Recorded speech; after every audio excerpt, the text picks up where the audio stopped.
Dwarkadhish. Hello, જય દ્વારકાધીશ. જો આજ શરૂઆતથી જ બે ભેગા થયા છીએ. એનું કારણ છે આજ બ્લોગ મોડો ચાલુ કર્યો છે.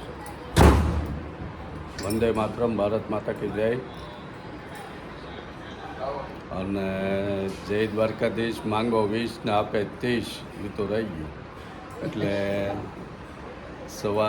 બપોરના 12 વાગ્યા છે અને તારીખ છે 28 મે 2024. આજનો વ્લોગ ચાલુ કરીએ. આરકે બુદેલ વ્લોગમાં આપ સર્વનું સ્વાગત છે. અને આજનો સુવિચાર લઈ લઈએ. સુવિચાર છે, જે ભૂલમાંથી આપણે કંઈ શીખતા નથી એ જ આપણી બહુ મોટી ભૂલ છે. આજે બપોરે આપણે જવું છે કાલે યાત્રા ઉપર. એ ક્યાં જવાનું છે પછી બતાવશું. અને એ માટે તૈયારી કરવા માટે આપણે પહેલાં અત્યારમાં લઈ આવી છે કેરી કાશી. એટલે આવી ત્યાં પાકી જાય તો કેરી લેવા જઈએ. પછી આખો દિવસ આપણે શું કરશું એ વ્લોગમાં દેખાડશું. તો જઈએ નીચે. રોજના ટાઈમ ટેબલ પ્રમાણે ગોઠવાઈ ગયા લિફ્ટમાં કે નહીં.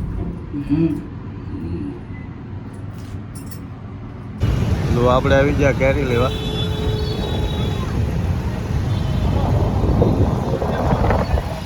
પુષ્કળ કેરી આવે સુરતમાં. તો જવાનું છે એટલે મેંદાનો લોટ લીધો છે પૂરી બનાવવા. લઈ લીધો.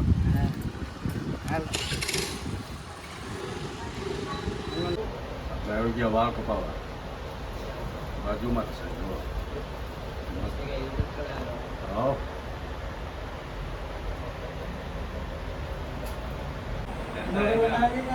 હા हाँ तो कटिंग हो गई मस्त. ये भैया ने कटिंग कर दी. क्या नाम आपका? रहीम. रहीम. हाँ, हाँ रहीम ही चले. चलो मस्त.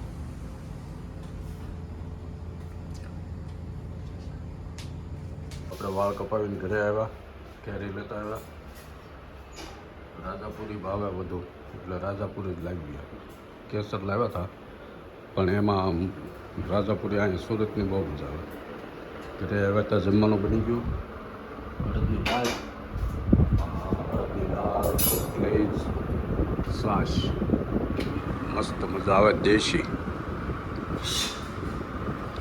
હાલો ભગવાનને થાળ ધરીને હમણાં જમવા બેસી જઈ. કેમ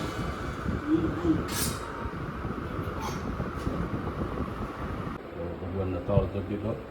રોટલી, અડદની દાળ, કેરીના પછી પત્તા કરવાના.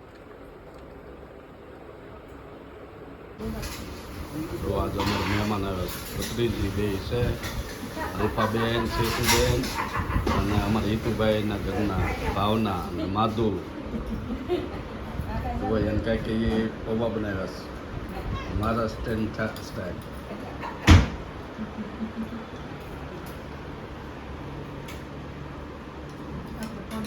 આમાં તો મજા આવી.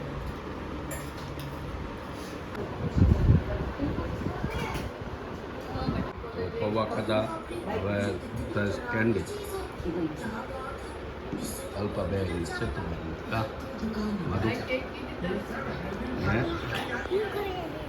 જો મહેમાન તો હાલ્યા. આવજો પાછા અલ્પાબેન. સેતુબેન આવજો.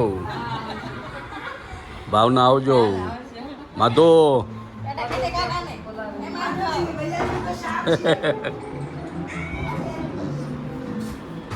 જો જાય છે. રાતના 5 વાગ્યા આપણે આવી ગયા ગાર્ડનમાં.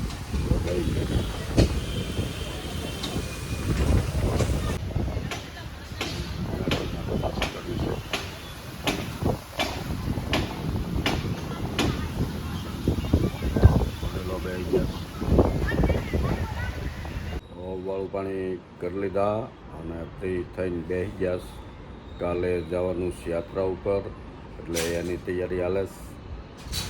બસ જવાનું એ કાલના વ્લોગમાં ખબર પડશે. આજ તો તૈયારી હાલે છે.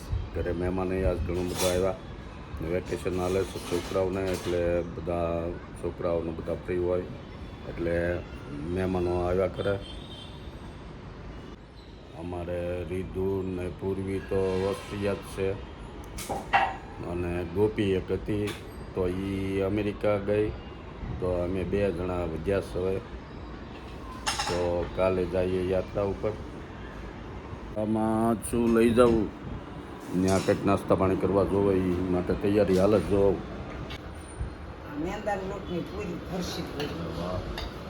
ફરસી પૂરી. હા ફરસી પૂરીના સ્પેશિયલ કારીગર છે. આમાં લોટ બનાવે છે.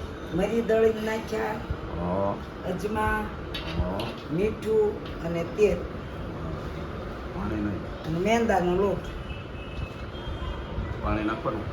પાણી હાવ ઓછું. પાણી હાવ જરાક એકદમ કડક લોટ બને. હા આમ જ તે. ગોવિંદા વરસ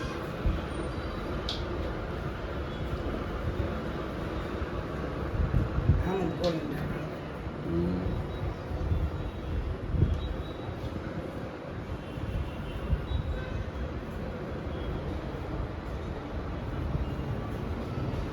પવન તો બહુ છે.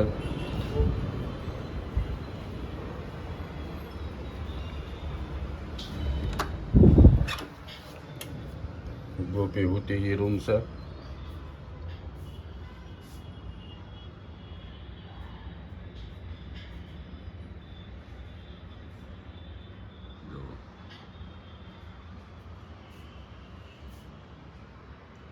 ફાનસ એની ખુરશી.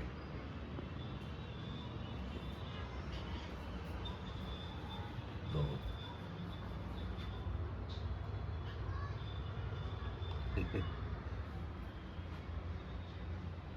આ રીધુ એ ઓસ્ટ્રિયાથી મોકલેલું છે ગોપીના બર્થડે ઉપર. રીધુ ને પૂર્વી બે આ ગોપીના કોર્ટ મેરેજના ફોટાસ.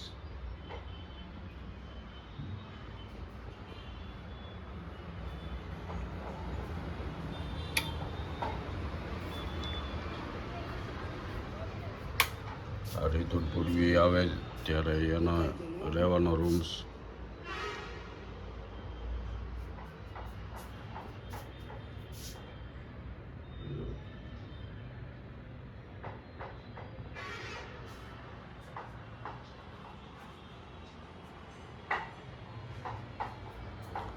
અને આ બાજુ પૂરી ધબધબાટી હાલસ.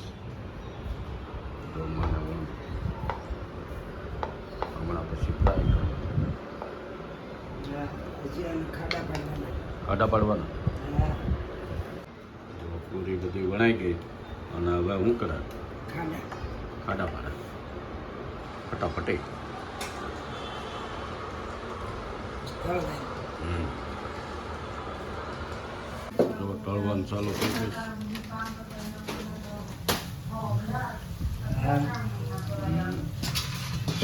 તળાઈ ગયું. હા લાલ થઈ હા એટલી એવી ખાવા ગયું છે. મેંદોનો કાસનો.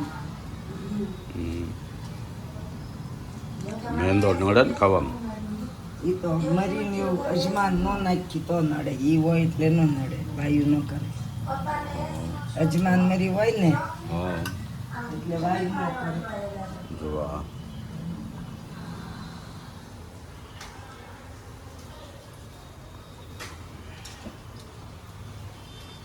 અજમાન મરી આવે એટલે વાયુ ન મુકાવું.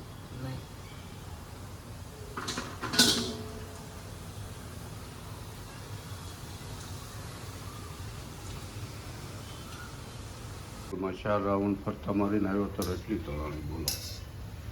વાત તો લખતી કલાક થાય. કિલો લોટ નીકળો. હે કિલો લોટમાં 1 કલાક વણતા, ઓહો. 1 કલાક ખાડા પાડતા ના 2 કલાક થઈ રહી. જો પૂરી તળાણ થઈ ગઈ રેડી.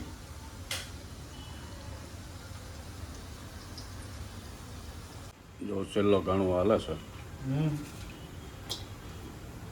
કામ પતી ગયું.